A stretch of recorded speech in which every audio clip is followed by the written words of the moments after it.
मुहाफिज की आने वाली किस्त में पहली बार मोहब्बत और खानदान आमने सामने दिखाई देंगे। एक तरफ रेशम के सब्र का पैमाना लबरेज हो जाएगा, दूसरी तरफ पारिस और जावियार के दरमियान गलतफहमियां खत्म होना शुरू होंगी।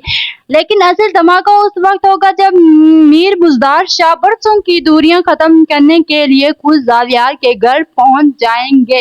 अब देखना है कि रेशम अब इस हकीकत को कबूल नहीं कर पा रही होगी कि जावियार इससे नहीं बल्कि पारिस से मोहब्बत करता है। घर वापस आते ही वो गुस्से में अपनी चीजें तोड़ना शुरू कर देगी, लेकिन सबके सामने खुद को नॉर्मल जाहिर करने की कोशिश करेगी ताकि किसी को इसके दिल का हाल मालूम ना हो। सिर्फ मरियम के सामने वो अपने दिल का बोझ हल्का करेगी और कहेगी पारिस जावियार से मोहब्बत करती है और जावियार भी उससे सिर्फ पारिस से मोहब्बत करता है। इधर कहानी एक नया मोड़ लेगी जब मीर बुजदार शाह खुद जावियार के घर पहुंच जाएगा। उनकी आमद देखकर पारिस के चेहरे पर खुशी आ जाएगी, लेकिन रेशम की बेचैनी पहले से कई ज्यादा बढ़ जाएगी। इसे लगेगा कि शायद मीर बुजदार शाह अपनी बेटी का रिश्ता मांगने आए हैं और यही ख्याल इसे अंदर ही अंदर जला कर रख देगा। दूसरी तरफ जावियार और पारिस के दरमियान होने वाली गुफ्तगू इनके रिश्ते को एक नई सीम देगी।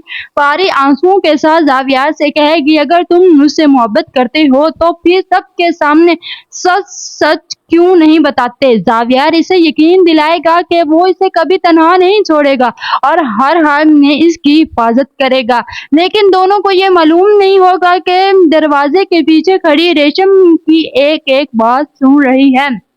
यही लम्हा रेशम के दिल में नफरत की आग को मजीद भड़का देगा और वो फैसला कर लेगी कि अब वो किसी भी कीमत पर पारिस और जावियार को एक नहीं होने देगी। उधर मीर बुजदार शाह और इजाज साहब भी बरसों बाद आमने सामने आएंगे। पुरानी तख्लियां एक बार फिर याद आएंगे, लेकिन मीर बुजदार शाह माजी भूल कर ताल्लुकात बेहतर करने की कोशिश करेंगे। यह मंजर जावियार के लिए भी हैरान कुन होगा, क्योंकि इसे पहली बार अपने वालिद और मीर बुजदार शाह के पुराने ताल्लुक का अंदाजा होगा। अब देखना यह है कि क्या जावियार सबके सामने पारिस से अपनी मोहब्बत का इतराफ कर देगा। क्या रेशम अपनी नई साजिश में कामयाब होगी। क्या मीर बुजदार शाह और इजाज साहब के दरमियान बरसों पुरानी दुश्मनी खत्म हो जाएगी या फिर एक नया राज पूरी कहानी का रुख बदल देगा। ये सब हम मुहाफिज की आने वाली किस्त में देखेंगे।